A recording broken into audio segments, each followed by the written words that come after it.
Você realmente acredita que já entendeu o que está acontecendo em Boruto to Blue Vortex? Pois o capítulo 27 veio para provar o contrário. Nada é o que parece, nem Eida, nem Daimon, nem mesmo o papel de Sarada e Sumire nessa história. E o que vem depois desse capítulo pode mudar completamente o rumo da nova geração de Konoha. Então já te peço, deixe seu like, se inscreve no canal Pausa Nerd e ativa o sininho para não perder nenhuma análise ou teoria que eu trouxer aqui no canal. E compartilhe com seus amigos. E deixe aqui nos comentários a sua opinião sobre essa análise ou seu comentário de Boruto to Blue Vortex, capítulo 27. O canal precisa muito dessa força e cada comentário de vocês ajuda demais a gente a continuar produzindo esse tipo de conteúdo. Agora sim, vamos embora para o vídeo? O capítulo começa exatamente onde o anterior terminou, e para quem estava esperando uma luta insana entre Daimon e as meninas, esquece, nada de trocação de socos, explosões ou jutsus colossais. Daimon aparece diante de Sarada e Sumire, encara as duas e, em vez de atacar, ele simplesmente as alerta. Mas é nesse momento que a tensão começa a subir, porque Daemon não é qualquer personagem, ele é o reflexo mais puro da força bruta e da lealdade de Eida. E o fato dele não atacar já muda completamente o tom da cena. E tem um detalhe aqui que muita gente passou batido, a ligação emocional entre Eida e Daemon. Nunca ficou tão clara quanto agora. Ele é o escudo dela, o guardião silencioso, e o motivo é simples.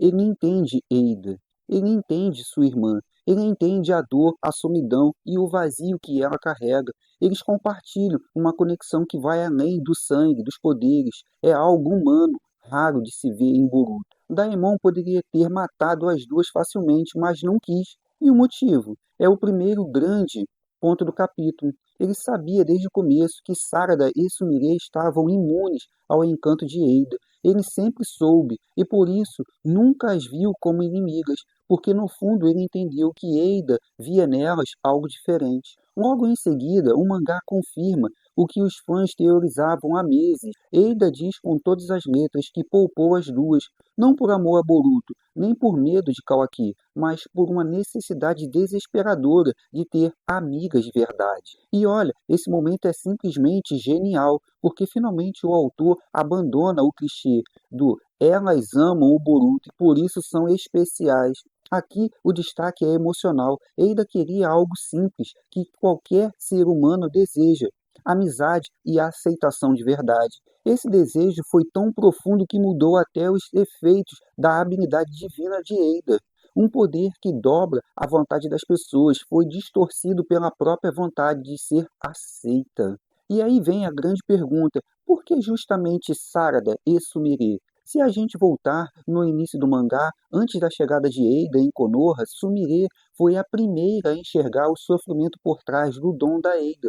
Ela não a via como uma vilã, mas como alguém amaldiçoada por um poder que nunca quis ter.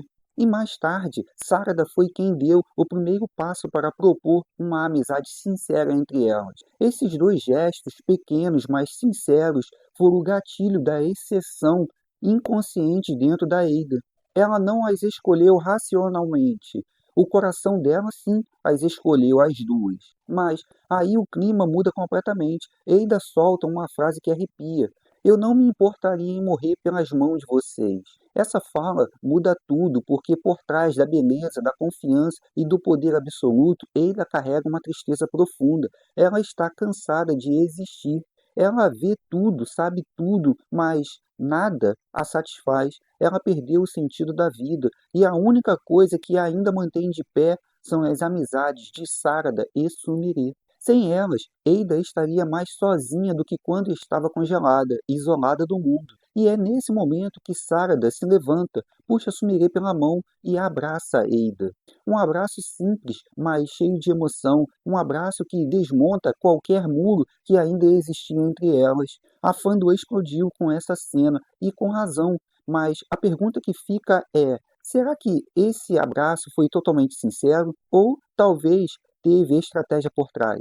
Porque vamos relembrar, Shikamaru designou as duas para monitorar Eida, então há, sim, um conflito interno aqui entre o dever e o sentimento. E se esse dilema pode ser o início de um caminho trágico, onde Sarada e Sumire sejam forçadas no futuro a fazer o impossível. Porque, vamos lembrar, Shikamaru designou as duas para monitorar Eida. Então há sim um conflito interno aqui, entre o dever e o sentimento. E se esse dilema pode ser o início de um caminho trágico, onde Sarada e Sumire sejam forçadas no futuro a fazer o impensável, eliminar a vida de Eida. Agora imagina, se isso realmente acontecer, se Eida perder o controle e se transformar num Shinju, uma versão corrompida pelo amor, pelo ciúme, pela solidão, seria o caos e, sinceramente, seria um dos arcos mais intensos de Boruto to Blue Vortex. Enquanto isso, o mangá muda de cenário. Vamos até o esconderijo de Boruto e Kashinkoji. E é aqui que o capítulo entra numa parte mais técnica, mas igualmente interessante. A gente descobre uma das habilidades mais perigosas de Momoshi, a divisão infinita. Ele pode se multiplicar quantas vezes quiser, criando clones reais com força e chakra próprio. Mas tem uma fraqueza, os olhos. Se perder os olhos, perde a capacidade de criar novas cópias. É quase poético, né? A criatura que mais ameaça o poder da clara evidência de Eida é vulnerável, justamente nas janelas da alma. Kashinkoji também explica que, quanto menos clones restam, mais inteligentes eles se tornam, ou seja, atacar aleatoriamente não adianta em nada, pode até piorar a situação.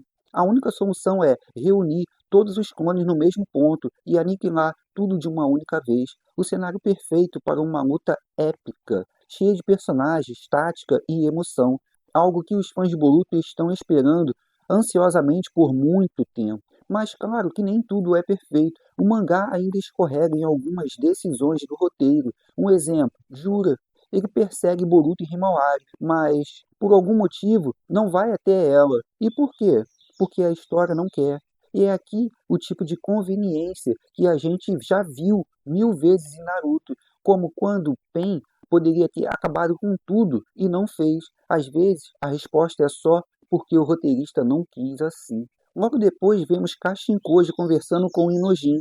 E aqui uma revelação interessante. Kashinkoji diz que Inojin precisa dominar uma técnica nova, algo crucial na luta contra Mamushi. E o detalhe interessante, essa técnica teria vindo do futuro alternativo, onde Himawari não conseguiu sobreviver. Esse detalhe é pesado porque levanta uma dúvida assustadora. Será que o futuro que eles estão tentando mudar já está escrito? E se as previsões forem inevitáveis? Os jovens ninjas de hoje estão lutando com poderes herdados, estratégias herdadas, até destinos herdados. Mas onde fica o esforço? A superação, o espírito ninja que sempre definiu o universo de Naruto. Talvez o fim da Era Shinobi não seja sobre o desaparecimento do chakra, mas sobre o desaparecimento da vontade de lutar por conta própria. Talvez o fim da Era Shinobi não seja sobre o desaparecimento do chakra, mas sobre o desaparecimento da vontade de lutar por conta própria. Nesse ponto, o mangá corta para Amado e Kawaki, os dois observando as imagens captadas pelas câmeras dos olhos de Kawaki. E aqui a coisa fica mais sombria. Kawaki não se incomoda por estar sendo vigiado. Para ele, isso é normal. A privacidade já não existe. E isso mostra o quanto ele está quebrado por dentro. Ele virou um reflexo do próprio trauma. Um garoto que perdeu a capacidade de confiar até em si mesmo. E quando a gente compara com Kawaki e Boruto, percebe o contraste. Boruto fez um pacto com Momoshiki para salvar o mundo. E quando a gente compara com Boruto e Kawaki, percebe o contraste. Boruto fez um pacto com Momoshiki para salvar o mundo. Kawaki fez o mesmo, para reconstruí-lo do zero. Dois destinos opostos, duas dores diferentes, mas com a mesma solidão. Enquanto isso, Konohamaru aparece. E bom, continua sendo Konohamaru. Perdido, apagado, meio deslocado da trama, mas Shikamaru ainda o coloca como um apoio ao Boruto, talvez para aliviar a carga sobre o Hokage, um típico movimento político de Konoha. Então vem uma das cenas mais simbólicas do capítulo. Sumire sai do laboratório e encontra Boruto esperando do lado de fora. Ele entrega sua kunai quebrada, pedindo para que ela consertasse uma tecnologia que ela ainda nem desenvolveu. Essa cena é linda porque mostra Boruto acreditando no futuro. Ele confia na Sumire, confia no potencial da próxima geração. E como se dissesse, eu sei que você ainda pode criar algo novo, algo que mude tudo, todo o futuro. Sumire então aceita o desafio e pede para ele chamá-la pelo nome, simples, mas significativo. É um momento em que a relação entre os dois se redefine. Alguns dias depois, vemos Mammoth se aproximando de Konoha com seus clones. Tudo está pronto para o grande confronto final do volume. E o mesmo que o capítulo tenha sido mais calmo, ele cumpriu o papel de forma perfeita. Foi o respiro antes da tempestade, a preparação necessária para o caos que se aproxima. E agora eu quero saber de você. De 0 a 10, qual é a sua nota que você daria para esse capítulo? A minha é 10, pois para um capítulo de transição entregou muita coisa sem perder nenhuma essência. E você, acha que Eida pode realmente perder o controle e se tornar um Shinju? Ou acredita que Sarada e Sumire vão conseguir salvá-la antes que isso aconteça? Deixa aí nos comentários a sua teoria, eu quero muito saber o que você pensa. E se você curtiu esse vídeo, deixe seu like, porque isso ajuda demais o canal a crescer. Se inscreve para não perder as próximas análises de Boruto Two Blue Vortex e já clica no próximo vídeo que já está aparecendo na sua tela agora mesmo. Até o próximo vídeo, galera. Fui!